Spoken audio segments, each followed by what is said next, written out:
Voy a hablar de varios intelectuales que dejaron huella en el pensamiento y uno de ellos en el pensamiento religioso, aparte también de varios conceptos.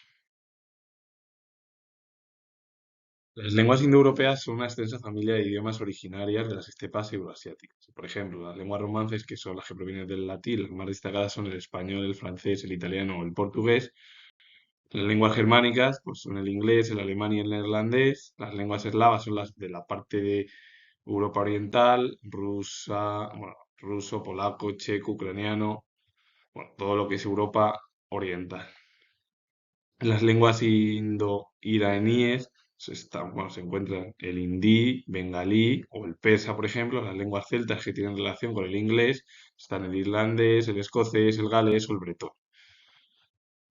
Y otras lenguas también dentro de la propia familia bueno, indoeuropea, de las lenguas indoeuropeas, pues son el griego, el armenio, el albanés o las lenguas pues, de Europa, bueno, también de Europa Oriental, como son las lenguas bálticas que pertenecen al letón o al lituano, que son, bueno, pues los países bálticos, los tres que está Estonia, Lituania y Letonia,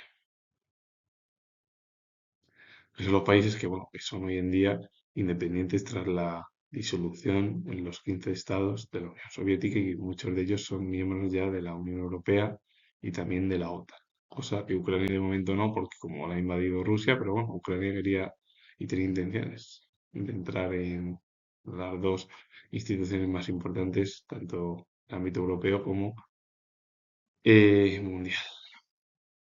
La lengua indígena es aquella originaria de un pueblo nativo previo a la conquista europea. Por ejemplo, en América hubo pues, el guaraní, el nahual, el quechua, el aymare, el mapuche. O en África, por ejemplo, estuvieron las lenguas bantúes, coisano, nilo, saharianas. En Oceanía se encontraron las lenguas papúes o lenguas aborígenes australianas, es decir, antes de que los europeos conquistasen y bueno, pues, impusiesen la lengua original, pues había otro tipo de lenguas anteriores. Por ejemplo, hoy en día en Australia o en Nueva Zelanda se habla inglés.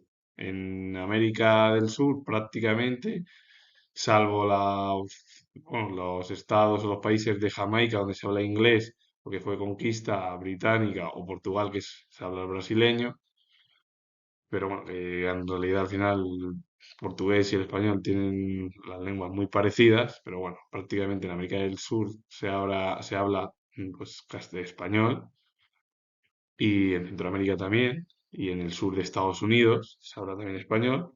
Y luego, por ejemplo, están las lenguas de Europa Oriental. El inglés, por ejemplo, se habla en muchos países, en América, en Canadá, también el francés, en Canadá se habla, y luego, bueno, pues en otras zonas, muchas de las colonias que fueron británicas, bueno, pues estuvieron bajo el control del inglés. El término metrosexual describe al hombre que muestra interés inusual por el cuidado personal, la apariencia y un estilo de vida sofisticado, invirtiendo mucho tiempo y dinero en su estética. La etimología es un neologismo que se trata de un acrónimo, palabra compuesta formado por dos conceptos. Por un lado, por metro, que proviene de metrópolis, haciendo alusión a la ciudad o al ambiente urbano donde surgió esta tendencia de consumo, y por otro, al término sexual, hace referencia a la sexualidad o asexualidad, ya que originalmente escribía a hombres heterosexuales que adoptaban prácticas de aseo y moda tradicionalmente de los homosexuales. Pues en realidad el término metrosexual es que un hombre se cuida demasiado y que adopta pues técnicas de aseo y moda tradicional de la tendencia homosexual, que no es nada mal, hay que decirlo. La palabra metrópoli o metrópolis designa la ciudad principal de un país o región destacada por su tamaño o por su gran tamaño, importancia económica, política o cultura. Su etimología proviene del griego, que se compone de dos raíces. Por un lado, meter, que significa madre, y polis es ciudad. Literalmente se traduce como ciudad madre. Y en la antigua Grecia se le llamaba así a la ciudad original que fundaba y enviaba colonos a nuevos territorios, la cual mantenía lazos políticos y religiosos con las nuevas poblaciones. Hablar de una metrópolis aquella que tiene una estructura muy fuerte, afianzada. Por ejemplo, cuando surgió la industrialización en el siglo XVIII, Gran Bretaña fue la principal, Londres, capital, Londres fue la ciudad más importante, a partir de ahí se extendía a otras ciudades como Francia, a París y otras zonas, porque Francia también fue una de las principales potencias industriales en torno a finales del siglo XIX, pero ya más comienzo del siglo XX. Bélgica fue otra. Alemania, cuando se unificó el país, ya se convirtió en una gran potencia, sobre todo en la segunda revolución industrial, pero que en la primera revolución industrial también tuvo sus tintes industriales el país germano. En cambio, los países del sur, por ejemplo, entre ellos España, Portugal, Italia o Grecia, tuvieron un mayor retraso de industrialización con respecto al norte de Europa. Pero poco a poco eso se fue modificando hasta que en el siglo XX también llegó esa industrialización y sobre todo esas nuevas formas de urbanización. Por ejemplo, la Gran Vía fue gracias a la monarquía de Alfonso XIII. Te puede gustar más el monarca o no, pero bueno, se llevó a cabo esa estructura. Y luego ya en la plena dictadura hubo algo, pero no tanto comparado con el resto de Europa, sobre todo los países del sur, más porque en el sur de Europa hubo cuatro dictaduras. La primera que cayó fue la italiana, tras la Segunda Guerra Mundial, la de Mussolini, que fue ahorcado. Luego cayó la portuguesa y la griega en 1974 y por último la nuestra.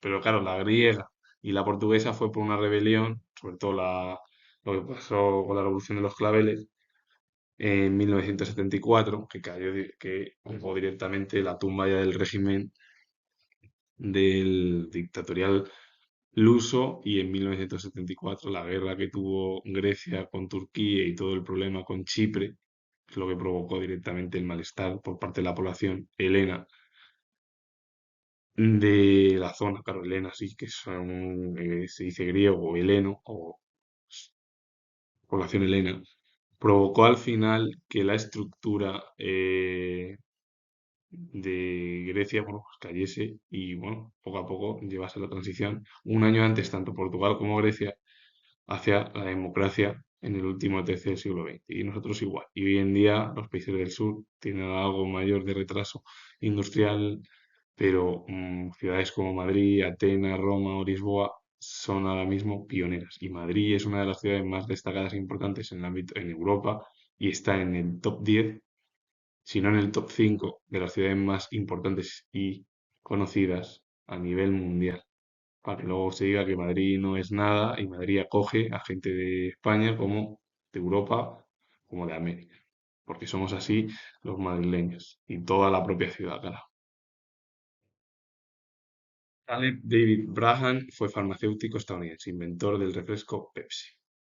Y gracias a él, que fue un refresco que se llevó a cabo en el siglo XIX con el objetivo de llevar a cabo la digestión de las personas después de la comida por la gran cantidad de peso, pues fracasó durante el estallido de la Primera Guerra Mundial, el crack de 1929, como a su vez en la Segunda Guerra Mundial. Pero hoy en día Pepsi es una de las principales compañías de alimentación o refresco y compite junto o bueno contra Coca-Cola por la hegemonía hoy en día de quién elige, por ejemplo, cuál de los dos productos. Tal Brugmann fue lingüista alemán, destacó por su trabajo en lingüística indoeuropea y fue una figura importante en el ámbito de la literatura germana. Karl Rahner fue teólogo católico alemán, considerado uno de los más importantes del siglo pasado y además el pensamiento, su teología influyó en el Segundo Concilio Vaticano. Uno fue una figura importante en el siglo XIX en el ámbito de la literatura y de la lingüística y el otro, el segundo ejemplo, fue en el ámbito del pensamiento religioso. Zygmunt Bauman fue sociólogo polaco-británico, él nació en Polonia, se alistó durante la Segunda Guerra Mundial, combatió contra Alemania, miembro de una familia de judíos no practicantes. Bueno, Alemania en aquel momento estaba bajo una dictadura militar que perseguía a los judíos, entonces todos los que eran judíos o de ascendencia judía, es decir, que pertenecían a familiares judíos, es decir, de familia judía, eran perseguidos por el régimen alemán dictatorial durante 12 años. Un desastre que hubo. Hubo de emigrar con su familia a Rusia cuando los nazis invadieron su país.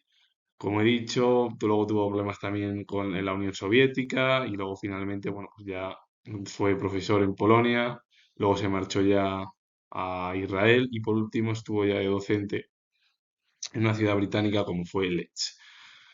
Y a partir de ahí, bueno, pues se convirtió dentro del pensamiento anglosajón. Y una de sus obras es Sociología para la vida cotidiana de 1964, que resultó muy popular en su país. Una figura que fue importantísima en el ámbito del pensamiento, porque él, además de ser sociólogo, fue filósofo, ensayista, y llevó a cabo el ámbito de la cultura y de las ciencias sociales en el ámbito occidental. Comento que soy historiador y si os gusta este vídeo con ejemplos, bueno, ejemplos no, intelectuales, conceptos, darle a like, suscribiros, comentar, repito, no, que soy historiador y nos vemos ya en el próximo vídeo.